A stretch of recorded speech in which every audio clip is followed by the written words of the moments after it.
Berjumpa lagi dengan Kak Puspa. Pada video kali ini kita akan mempelajari soal tematik kelas 6, tema 6, subtema 1. Jenis soalnya nanti ada dua macam ya, pilihan ganda dan isian singkat. Bagian 1, pilihlah satu jawaban A, B, C, atau D yang paling tepat. PPKN untuk soal nomor 1 sampai dengan 5. Nomor 1, sesuatu yang harus dilaksanakan atau dikerjakan dengan penuh tanggung jawab disebut A. Keinginan, B. Kewajiban, C. Aturan, D. Hak. Ya, jawabannya adalah B. Kewajiban. Nomor 2, kita perlu titik-titik lingkungan agar tercipta kehidupan yang sejahtera di lingkungan masyarakat. Kita perlu melakukan apa ya? Apakah A. merusak, B. menjaga, C. mencemari, D. memanfaatkan? Ya, jawabannya adalah B. menjaga. Nomor 3. Berikut ini yang termasuk kewajiban sebagai masyarakat adalah A. antusias mengikuti kegiatan sekolah, B. patuh dengan nasihat orang tua, C. menjaga ketertiban lingkungan, D. tertib membayar pajak. Nah, ini kewajiban sebagai anggota masyarakat. Jawabannya adalah C. menjaga ketertiban lingkungan. Nomor 4. Isi pasal 31 ayat 2 adalah tentang kewajiban untuk A. membela negara, B. membayar pajak, C. mengikuti pendidikan dasar, D. menghormati hak asasi manusia. Nah, perlu adik-adik ketahui, pasal 31 setelah amandemen keempat itu berjumlah 4 ayat. Pasal 30 ayat 1 bunyinya, warga negara berhak mendapatkan pendidikan. Pasal 31 ayat 2 isinya, setiap warga negara wajib mengikuti pendidikan dasar dan pemerintah wajib membiayainya.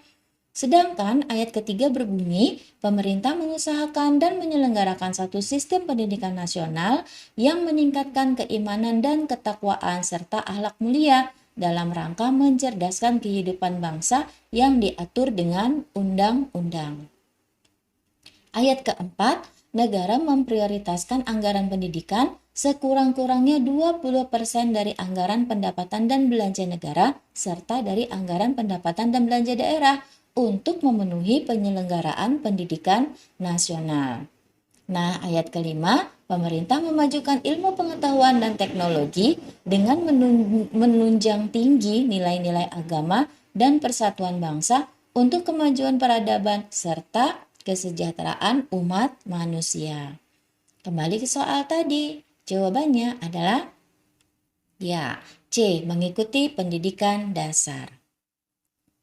Nomor 5. Pendidikan dasar yang wajib diikuti masyarakat Indonesia adalah titik-titik tahun. Berapa tahun ya? Apakah 3 tahun, 6, 9, atau 12 tahun? Nah, pendidikan dasar ini diatur dalam Peraturan Pemerintah Republik Indonesia Nomor 28 Tahun 1990 tentang pendidikan dasar. Isinya, pendidikan dasar adalah pendidikan umum yang lamanya 9 tahun, diselenggarakan selama 6 tahun di sekolah dasar dan 3 tahun di sekolah lanjutan tingkat pertama atau satuan pendidikan yang sederajat. Nah, kembali ke soal nomor 5 tadi, pendidikan dasar yang wajib diikuti rakyat Indonesia adalah C. 9 tahun. Bahasa Indonesia untuk soal nomor 6 sampai dengan 10. Nomor 6. Kata-kata yang penting yang terdapat pada sebuah teks bacaan disebut kata A. seru, B. tanya, C. kunci, D. sifat. Kata apa? Ya, jawabannya adalah C. kunci. Nomor 7. Kalimat utama adalah A. kalimat yang berisi pokok pikiran utama dan menjadi dasar untuk mengembangkan paragraf. B. Kalimat yang sering diulang-ulang dalam sebuah paragraf dan menjelaskan isi paragraf. C. Kalimat yang memuat ide pokok dan sebagian ide penjelas dari semua isi paragraf. D. Kalimat penting di paragraf dan berada di awal paragraf. Kalimat utama itu apa ya? Ya, jawabannya adalah A. Kalimat yang berisi pokok pikiran utama dan menjadi dasar untuk mengembangkan paragraf. Nomor 8. Berikut ciri kalimat utama kecuali. Berarti yang bukan ciri kalimat utama ya. Apakah A. Kalimat utama dapat berdiri sendiri dan memiliki arti yang jelas. B. Kalimat utama berisi suatu permasalahan yang dapat dikembangkan secara rinci. C. Kalimat utama merupakan pernyataan yang bersifat umum dan bisa dikembangkan. D. Kalimat utama selalu berada di awal paragraf. Yang bukan ciri kalimat utama itu yang mana, Dek? Iya, jawabannya adalah D. Kalimat utama selalu berada di awal paragraf. Karena kalimat utama tidak harus selalu di awal paragraf, bisa aja dia berada di tengah atau di akhir paragraf. Sedangkan pada intinya kalimat utama itu berisi tentang pokok permasalahan yang akan dikembangkan dalam paragraf tersebut. Nah, kita lanjutkan ke soal nomor 9. Berikut merupakan cara menentukan kalimat utama kecuali. Caranya gimana ya? Tapi kecuali. A. Jika dalam suatu kalimat terdapat frasa penunjuk seperti masalah atau hal ini, maka kalimat tersebut bukan kalimat utama. B. Apabila kalimat setelah di awal berisi penjelasan tentang kalimat sebelumnya, bisa dipastikan itu kalimat utama. Kalimat yang di awal itu ya maksudnya. C. Kalimat utama dapat dipastikan berada di awal jika kalimat selanjutnya terdapat kata hal ini, hal tersebut, ini, itu, dan sebagainya. D. Jika kalimat tersebut memuat penjelasan tentang topik yang sedang dibahas. Kecuali ya. Berarti jawabannya yang mana dong? Jawabannya adalah D. Jika kalimat tersebut memuat penjelasan tentang topik yang sedang dibahas. Kalimat utama memuat tentang pokok bahasan, bukan tentang penjelasan dari pokok bahasan. Nah, nomor 10. Sebuah karya sastra yang bersifat faktual dan berisi tentang hal-hal yang nyata disebut teks, fiksi, non-fiksi, dongeng, atau cerpen. Kita lihat penjelasannya ya. Fiksi menurut Kamus Besar Bahasa Indonesia atau KBBI adalah cerita rekaan dalam karya sastra. Rekaan itu berarti tidak sungguh-sungguh atau tidak nyata. Sedangkan non-fiksi adalah karya tulis yang sifatnya berdasarkan fakta dan kenyataan serta ada kebenaran di dalamnya yang ditulis berdasarkan kajian keilmuan dan atau pengalaman serta bersifat informatif. Dongeng adalah cerita prosa rakyat yang dianggap tidak benar-benar terjadi atau fiktif. Cerita pendek atau cerpen adalah suatu karya sastra berupa tulisan yang dibuat secara singkat dalam bentuk suatu kejadian beserta konflik dan juga akhir dari konflik tersebut. Nah, untuk jawaban nomor 10 ini, karya sastra yang bersifat faktual dan berisi tentang hal-hal yang nyata disebut teks. B. Non-fiksi. IPA untuk soal nomor 11 sampai dengan 15. Nomor 11. Berikut ini pernyataan yang benar tentang masa pubertas, yaitu A. Dimulainya kemampuan berbicara pada anak. B. Mulai melemahnya kekuatan otot manusia. C. Berfungsinya organ reproduksi. D. Turunnya kekuatan tulang. Pernyataan yang benar tentang pubertas itu adalah C. Berfungsinya organ reproduksi. Pubertas itu adalah tahap yang digunakan pada saat anak mengalami perubahan hormon di dalam tubuh yang berkaitan dengan kematangan organ-organ reproduksinya. Nah, kalau untuk anak perempuan sebagian besar itu mulai masa puber pada usia 8-13 tahun. Sedangkan pada anak laki-laki pada usia 10-16 tahun. Ya, jadi anak laki-laki itu memang lebih lambat ya mengalami masa puber dibandingkan anak perempuan. Nah, di fase ini akan terjadi puncak pertumbuhan di mana anak mengalami pertumbuhan yang sangat pesat. Nah, jadi kembali ke soal yang tadi. Jawabannya adalah C, berfungsinya organ reproduksi. Nomor 12. Pertumbuhan dan perkembangan otak organ reproduksi manusia terjadi pada masa A. Balita, B. Anak-anak, C. Remaja, D. Dewasa. Jawabannya apa? Jawabannya adalah C. Remaja. Nomor 13. Salah satu tanda-tanda pubertas pada laki-laki adalah A. Suara makin melengking, B. Badan tambah gemuk, D. Dada terlihat bidang, D. Pinggul membesar. Nah, adik-adik, ciri pubertas pada laki-laki itu pada awalnya ditunjukkan dengan membesarnya ukuran testis. Biasanya terjadi pada usia 11 tahun. Kemudian diikuti dengan membesarnya ukuran penis. Selanjutnya, rambut keriting pada area organ seksual juga mulai tumbuh juga pada ketiak anak.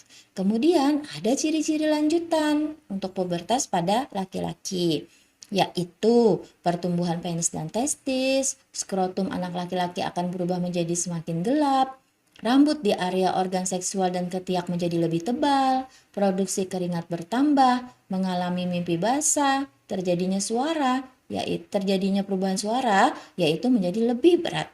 Mulai tumbuh jerawat baik di area wajah maupun badan. Tinggi badan anak laki-laki bertambah 7-8 cm setiap tahunnya. Terbentuk otot-otot pada tubuh dan mulai tumbuh rambut pada wajah. Nah, berdasarkan penjelasan ini, maka jawaban untuk nomor 13 ini adalah C. Dada terlihat bidang. Nomor 14. Berikut ini yang termasuk ciri-ciri pubertas pada anak perempuan. Nah, sekarang kita membahas yang perempuan ya.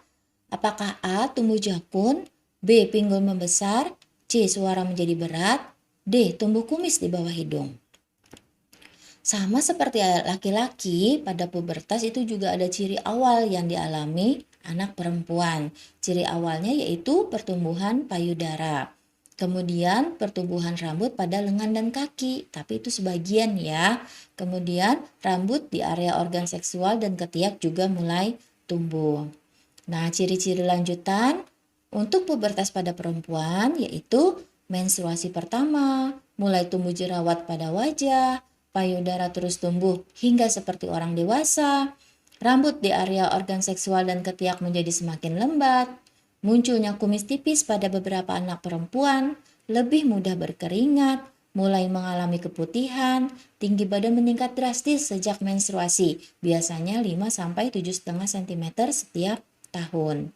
Berat badan mulai meningkat dan pinggul membesar sementara pinggang mengecil.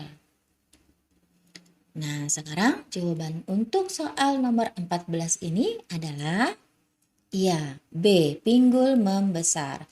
Karena A, C, dan D itu merupakan ciri pubertas pada laki-laki. Nomor 15. Perhatikan data berikut. Datanya ada di samping ya. 1. Pinggul membesar. 2.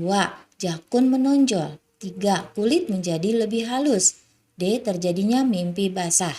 Nah, ciri-ciri pubertas pada laki-laki ditunjukkan pada nomor yang mana nih? Ya, jakun menonjol dan terjadinya mimpi basah, yaitu pada nomor 2 dan 4. IPS untuk soal nomor 16 sampai dengan 20. Nomor 16. Makna proklamasi kemerdekaan bagi bangsa Indonesia adalah sebagai A. Bukti kehebatan bangsa Indonesia, B. Ancaman bagi negara Eropa, C. Pernyataan setuju dengan adanya penjajahan, D. Pernyataan de facto berdirinya bangsa Indonesia. Apa ya maknanya? Jawabannya adalah D. Pernyataan de facto berdirinya bangsa Indonesia. Adik-adik, de facto itu apa sih? De facto adalah bentuk pengakuan suatu negara terhadap negara lain yang sudah memenuhi syarat-syarat sebagai suatu negara, seperti adanya wilayah, rakyat, dan pemerintahan. Selanjutnya, nomor 17. Kemerdekaan Indonesia adalah titik awal untuk A. Menjajah negara lain, B. Mengisi kemerdekaan, C. Berterima kasih kepada penjajah. D. Bersenang-senang menikmati kemerdekaan. Titik awal untuk apa ya kemerdekaan itu? Jelas jawabannya adalah B. Titik awal untuk mengisi kemerdekaan. Nomor 18. Setelah meraih kemerdekaan, bangsa Indonesia memiliki titik-titik untuk mempertahankan kemerdekaan dan mengisi kemerdekaan yang telah diraih. Memiliki apa ya? Apakah A. Hak, B. Kewajiban, C. Tanggung jawab, D. Kemampuan? Setelah meraih kemerdekaan, bangsa Indonesia memiliki C. Tanggung jawab untuk mempertahankan kemerdekaan dan mengisi kemerdekaan yang telah diraih. Nomor 19. Sikap yang dilakukan oleh pelajar untuk meneruskan perjuangan para pahlawan dalam memperjuangkan kemerdekaan bangsa ini adalah A. Belajar dengan rajin, B. Berkelahi dengan teman, C. Menolak kedatangan turis, D. Berperang melawan negara lain. Jawabannya apa nih, Dek? Iya, jawabannya adalah A. Belajar dengan rajin. Apa adik-adik semuanya sudah belajar dengan rajin? Ya, kita lanjutkan dengan soal nomor 20. Kemerdekaan bagi suatu bangsa berarti A. Bebas dari penjajah dan bebas mengatur negara sendiri. B. Tidak lagi bekerja sama dengan negara lain dan penjajah. C. Tidak lagi berhubungan dengan negara manapun. D. Penghapusan semua pengaruh dari penjajah. Wah, jawabannya yang mana ini ya? Ya, jawabannya adalah A. Bebas dari penjajah dan bebas mengatur negara sendiri. Enak ya, kalau negara itu sudah merdeka, kita bisa mengatur negara kita sendiri. SBDP untuk soal nomor 21 sampai dengan 25. 21. Jarak antara nada satu ke nada yang lainnya disebut dengan A. Tempo, B. Melodi, C. Tangga nada, D. Interval nada. Jarak antara nada satu ke nada lainnya. Nah, kalau tempo itu adalah tanda cepat lambatnya lagu saat dinyanyikan. Ada tempo lambat, misalnya largo, adagio, grave, lento. Ada juga tempo sedang, misalnya andante, andantino, moderato, allegro, moderato. Dan tempo cepat, misalnya allegro, allegretto, presto, dan vivace. Yang kedua, melodi. Melodi adalah nada-nada yang diatur dengan indah. Pengaturannya menggunakan pola irama tertentu sehingga enak dan indah untuk didengarkan. Sedangkan tangga nada adalah rangkaian notasi musik yang diurutkan berdasarkan jarak dasar. Atau tangga nada itu adalah susunan dari not-not musik yang berurutan dan tersusun. Tangga nada itu bisa diurutkan dari yang naik atau dari nada turun terlebih dahulu. Nah, interval nada itu adalah jarak frekuensi antara satu nada dengan nada lainnya. Interval nada adalah sebuah jangka atau jarak dari nada satu ke nada lainnya. Jarak ini punya nama tertentu yang disebut dengan pangkat. Nah, jadi adik-adik, untuk interval nada itu ada nama kuantitas interval. Kalau yang pertama disebut dengan prime, yang kedua disebut dengan secondo, ketiga terz, keempat quarts, kelima quint, keenam sexth, ketujuh septim, dan kedelapan oktav. Nah, jadi apa nih jawabannya untuk soal nomor 21? Ya, jawabannya adalah D, interval nada. Nomor 22. Langkah ke-1 pada interval nada disebut prime, seconda, terz, atau quarts. Ya, jawabannya adalah A, prime. Nomor 23. Interval melodis merupakan dua nada yang dibunyikan secara apakah bersamaan, bergantian, serempak, atau bertumpuk. Nah, adik-adik, interval nada itu berdasarkan cara memainkannya ada dua macam, yaitu interval melodis dan yang kedua interval harmonis. Kalau interval melodis adalah dua nada yang dimainkan, satu nada diikuti oleh nada yang lainnya secara berurutan. Jadi bergantian ya adik-adik ya.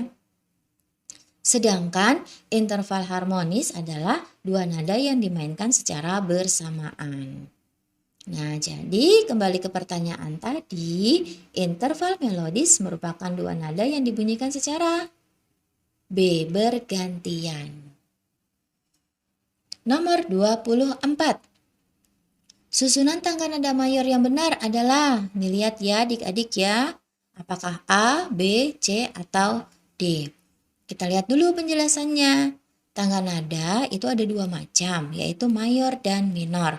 Untuk tangga nada mayor intervalnya 1, 1, setengah, 1, 1, dan setengah. Sedangkan tangga nada minor maksud kakak, intervalnya 1, setengah, 1, 1, setengah, 1, 1. Nah sekarang kembali ke pertanyaan tadi. Jadi jawabannya yang mana ya untuk susunan tangga nada mayor? Iya, B. 1, 1, setengah, 1, 1, 1, setengah. Nomor 25. Lagu Maryam Tomong berisi tentang A. Kasih sayang seorang ibu kepada anaknya. B. Kasih sayang seorang anak kepada ibunya. B. Kisah persahabatan yang abadi. D. Harapan orang tua terhadap anaknya. Jawabannya apa? A. Kasih sayang seorang ibu terhadap anaknya. Bagian kedua, isilah titik-titik berikut dengan tepat. Nomor 26. Mengikuti pendidikan dasar merupakan titik-titik sebagai warga negara. Merupakan apa ya? Merupakan hak. Nomor 27. Gagasan yang menjadi dasar pengembangan sebuah paragraf disebut dengan gagasan utama. Nomor 28. Mulai aktifnya organ reproduksi wanita ditandai dengan peristiwa menstruasi. 29. Pembacaan teks proklamasi dilaksanakan di Rumah Insinyur Soekarno. 30. Jarak atau interval nada do ke mi yaitu sebanyak 2,5. Demikianlah pembahasan untuk video kali ini untuk materi tematik kelas 6, tema 6, subtema 1. Terima kasih.